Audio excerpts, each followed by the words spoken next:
Hi everybody, it's Kim. Welcome back to my channel, Touch of Magic. Today I am doing a technique and I don't know how much farther I'm going to take it other than maybe the technique to start.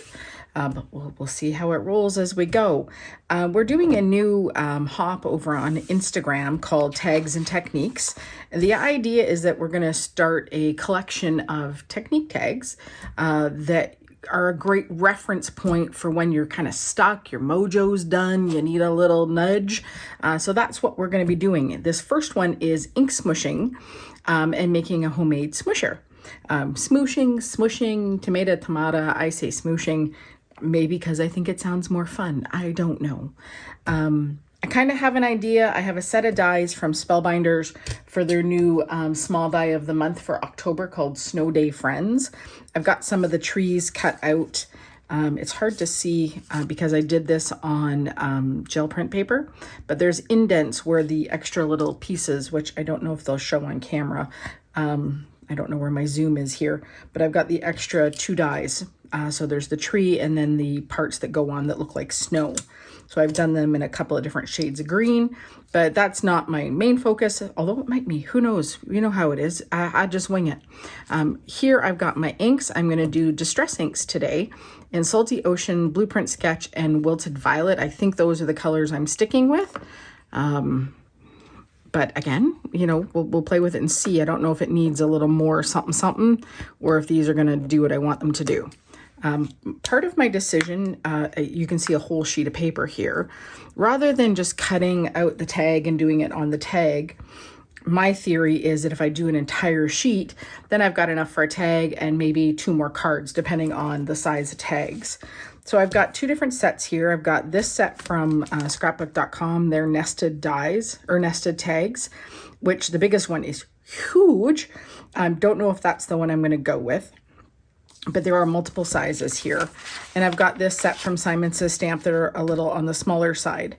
I'm kind of thinking I want a bigger tag for the techniques. So that's kind of where I'm leaning on this size. But I think like the 3rd one in, which would be, yeah, I think that's going to be that size. And then these pop in and cut out. So I think that's the size I want to go with. To give a really good sample size of what I'm doing, but I don't know for sure yet. I might go down now that I'm looking at that. It's really big, but let's move on to the fun part. So for smooshing, there's a couple of ways that people do this. You can literally just take a piece of plastic. So I have some packaging here. Let me make a little room. I've got just some clear packaging, and you can take your ink and literally smooshing onto the plastic.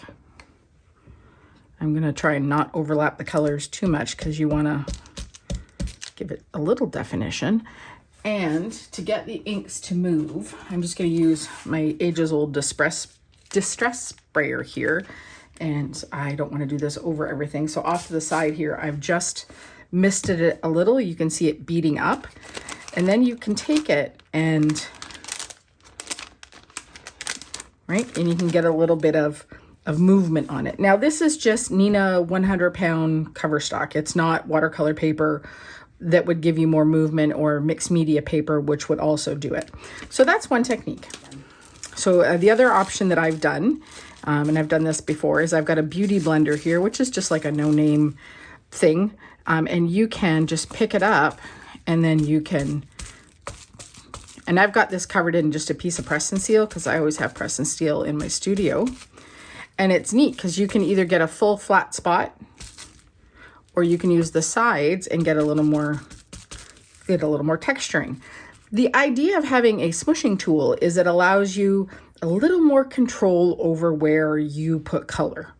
The other thing that I'm going to try, this is again just some packaging that I have. I don't remember what came in it. And I've got a microfiber cloth that I use all the time in the studio. And I'm just going to make a little bundle out of it. You could tie it, you could use a clothespin, you could do whatever, but I'm just gonna tighten it here. And I'm gonna do the same idea, except this time I'm gonna put it down on the glass to pick up color. I'm gonna add the other blue here. You could just do it right on, but I'm gonna do that on the glass mat, a little spritzing, to get that moving. And I'm just gonna pick it up with this, oh, a little watery. And then you get an entirely different look. So with the microfiber, it's really soft in there. So you're getting squishiness. You're getting a different kind of texture than the plastic, which is literally just gave me the same design as the squares. The Beauty Blender Smooshing, which is definitely a more subtle but closer pattern. This tends to be a wider pattern, a little more splattery, or spattery if you're in on that debate. So I think not either, but any of those techniques work really well. I hadn't tried this until just now. This is my first time with this, but in my head, it made good sense. And I think I really like what it's giving. I wanted something cool and wintry. My thought is I've got this snow set, which I think would be, try not to let it blob this time, and just smooshing it around. I rotate this. And as I said, I want to do an entire panel because I think that just makes more sense. You know, the theory, work smarter, not harder. You're going to all the effort of trying something new. You might as well get the most out of it that you can. And that's what I want to do. So I like this method here. I'm enjoying this on the glass mat, adding the color, giving it a little spritz to get it moving, and then picking it up. And I'm not worried about mixing colors on ink pads this way. It's just picking up what's here. And you can make it a tighter pattern or looser by tightening the ball. So you can see that pattern is got more flat area, where if you go a little looser with it, it's looser. So that's kind of a neat idea. Just something loose and smushy. Okay, and this is obviously in real time. No pre-done anything here. Do we need a little more color? I think I want a little more of the salty ocean. Very little water. And I just want to smush that down around the bottoms here. Of course, this will all dry back at least a little bit. And you can never have too much purple in my world. So a little more purple.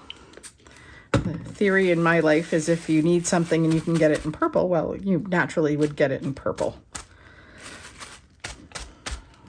And I don't want to cover every square inch here. I want it to be kind of a little loosey-goosey, white showing through for contrast. So there we go. So those are the 3 techniques you can. Now I've seen people do it with this where you've sprayed the water more and you get less blob, more smush. And then the Beauty Blender, which is still down in here somewhere. And again, you could use that to pick up this and get more texture, right? So it would give you a variety of textures on your project. They don't all have to look the same. So you can see that works too. And then you've got just a loose bag with a cloth in it. I've also seen people do it with cotton balls and paper towel inside of that. So I'm going to let this dry. And I'm going to come back in a minute and decide what size I'm cutting it out of. And we'll go from there. So hang tight. Alrighty, a little while later, I have gone with one of the ones from scrapbook.com. I liked the size of it. I think it will make a nice little, I don't know if I'm going to put them on a ring or stand them in a little box. I don't know yet. That part I don't have figured out. And then, so I've got 1 tag and I've got 3 really nice little panels. And I've got a little strip left over, which, you know, you never throw those away. You can always use them, or at least I never throw them away. Here we go. I have my little strips jar for all that kind of thing. And that's what I have. Now, one of the things that my other coordinator has done for us, because she's the techie girl, is Gita. She is crafty engineer. She did a design that we can use for labels. And so that's our hop name. And I've done this on sticker paper, which you can just run through your printer. And I've also done the instructions which is part of our hop. Everybody gets these if they'd like to use them. And the reference, I first saw this on a Kathy Zilski video, and I know she saw it from somebody else. But I will put a link up in the description for Kathy's video, and then you can see the link in hers to the person she saw it from. It's not a new idea, but it is really handy because you can do some really nice things. And I love that these are all one of a kind. Even though it was all done at the same time, no two are exactly the same. So this is going to be the front cover for my tags, and then I'm going to put the instructions on the back, and then that's going to be my sample. And I think that's all I'm going to do today. I will turn these into a card. Those will be on my Instagram page. That's a whole separate thing. But this idea was just to show the technique and let you guys know what we're doing over there. I do hope that you will thumbs up. I appreciate that always so much. Subscribe if you haven't already, and you can always ring the notification bell so you can see when I'm posting a next video. As always, I will put all the links in the description below that I can. I'm an affiliate for a bunch of companies.